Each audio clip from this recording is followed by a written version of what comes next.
रमज़ान दुआ भी है, रमज़ान दवा भी है। चलिए डिस्कस करते हैं कि ये दुआ कैसे बनेगी और दवा कैसे बनती है।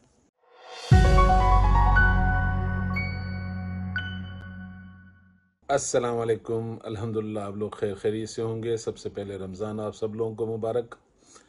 मैं भी क्लिनिक के शुरू के 10 डेज़ रमज़ान की छुट्टियां करता हूं और इफ्तारियां आपके यहाँ भी चल रही होंगी। हम भी कहीं ना कहीं इफ्तारी ज्वाइन कर लेते हैं। लेकिन क्या मंज़र है इन इफ्तारियों का, मज़ा आ गया। यानी कि रमज़ान जो रहमत का महीना होना चाहिए, हमारी इफ्तारियों ने उसे ऐसी जहमत बना दिया है कि रमज़ान के बाद 50% तो लोग मेरे पास ही होंगे दवाई खाने के लिए। हमारा मुल्क तकरीबन 50%, बल्कि मैं कहूँगा कि दुनिया में 50% लोग फैटी लिवर के मरीज़ बनते जा रहे हैं। एसिडिटी, गैस्ट्रिक अपनी जगह पे है, लेकिन इफ्तारियों का दस्तरखान समोसों से, जलेबियों से, चिकन और बीफ के रोल्स, और ऊपर से और वहाँ भी शुगर के पेशेंट, यानी कमाल खुराक है। यानी अल्लाह सुब्हानहू तआला ने सूरह बकरा की 183 नंबर आयत में कहा कि या अय्युहल्लज़ीना आमनू, ए वो लोगो जो ईमान लाए हो। ये जो सयाम है, रमज़ान है, इसके रोज़े तुम पर फ़र्ज किए गए हैं कि जैसे कि पहले उम्मतों पर किए गए थे। लअल्लकुम तत्तकून, ताकि तुम तकवा इख्तियार करो, परहेजगार बन सको। रमज़ान के महीने में रूहानी परहेजगारी भी होती है और सेहत की परहेजगारी भी होती है। लेकिन जो हाल में देख रहा हूँ, इफ्तार पर जब कोई इनवाइट करता है वहाँ जाकर मैं देखता हूँ, माशाल्लाह, चना चाट, दही बड़े और किस्म किस्म के फ्रूट, ऊपर से कलरफुल जूसेस, ड्रिंक्स, सब आर्टिफिशियल प्रोसेस किए हुए सारे ड्रिंक्स। अब मुझे बताएं कि जब डटकर इन चीज़ों से रोज़ा खोला जाएगा, और वो भी 12-14 घंटे के स्पेस के बाद, जब इतना सारा अंदर मैदा और ऊपर से वाइट आटे की बनी हुई चीज़ें जब मैदे में जा रही होंगी, उसके बाद फिर थोड़ा सा ब्रेक होता है।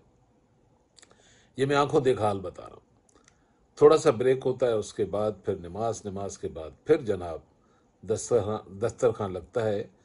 फिर उस पर मज़े मज़े के खाने, यानी कि कह सकते हैं कि छोटा सा वलीमा होता है। 4-5 डिशेस तो लाजमी मैंने खाई, जहाँ भी खाई मैंने। अच्छा, खाने के बाद ना मैं बड़ा नोटिस कर रहा होता हूँ लोगों में कि इन्होंने पहले डट के ये खाया, फिर नमाज के वक्फे के बाद वापस आकर हमने जनाब डिनर का स्टार्ट लिया। और डिनर भी क्या बात थी।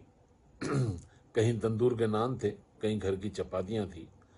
तो ये मंजर देखने के बाद मैंने कहा, यार ये जो हॉस्पिटल में रश कम नहीं हो रहा है, इसमें से मेरे भी कई ग्राहक बनेंगे।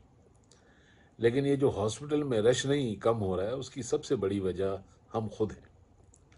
न हम रूहानियत को इंजॉय कर पा रहे हैं, न मेरे ख्याल में हम लाइफ को इंजॉय कर पा रहे हैं। मरीज फैटी लिवर के 50% से ज़्यादा दुनिया में और पाकिस्तान में अगर चेक करा लिया जाए लोगों को, तो मेरे ख्याल में हम 60% पे होंगे। और ये एसिडिटी, गैस्ट्रिक, दस्तरखान पे मैंने कई लोगों को देखा, 2-4 को तो ज़रूर मैंने देखा कि वो एक जेब से टैबलेट निकाली और राइजिक ली और पानी लिया। और मेरे दिमाग में हंसी आ गई। मैंने कहा, यार देखो, खाना खाने के बाद एक तूफानी टैबलेट अंदर गई है जो इसको दबा देगी।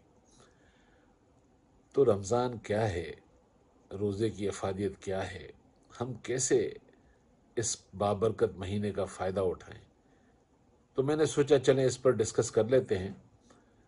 तो 2-4 वीडियो इस पर बनेगी, ज़रा आप भी इंजॉय कीजिएगा। और खाना पीना हमारा कैसा होना चाहिए, इस बाबरकत महीने में हम रूहानी फ़ायदा और सेहत का फ़ायदा कैसे उठा सकते हैं, क्योंकि इस अय्याम का मकसद रोकने को भी कहते हैं।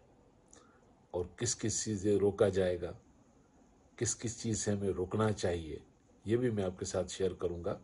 और सहर और इफ्तार हमारा कैसा होना चाहिए, ये भी मैं आपसे डिस्कस करूंगा, ताकि हम इस महीने से इतना तो फ़ायदा उठाएं, जो अंदर चलने वाली कई बीमारियां साइलेंट काम कर रही होंगी, ان سے اللہ سبحانہ وتعالی ہمیں چھٹکارا دے، اور رمضان کی جو برکت ہے، جو اس میں لرننگ ہے، جو اس میں انسان روحانی طور پر سیکھتا ہے، اس کے فائدے ملٹیپل ہیں اگر ہم اس کا فائدہ اٹھا سکیں۔ تو اس پر بات ہو رہی ہے آپ سے، انشاءاللہ اس پارٹ کے بعد پھر اس کا سیکنڈ پارٹ آپ دیکھیں گے۔ مجھے بھی آپ دعا میں یاد رکھیے گا، میں بھی آپ کو دعا میں یاد رکھتا ہوں۔ السلام علیکم ورحمۃ اللہ وبرکاتہ۔ السلام علیکم ناظرین، ہمارے یوٹیوب چینل کو سبسکرائب کریں اور بیل آئیکن کو ضرور کلک کریں تاکہ آپ تک بیماریوں کے حساب سے اور بیوٹی کے لحاظ سے ہماری ریسیپیز بر وقت پہنچتی رہیں۔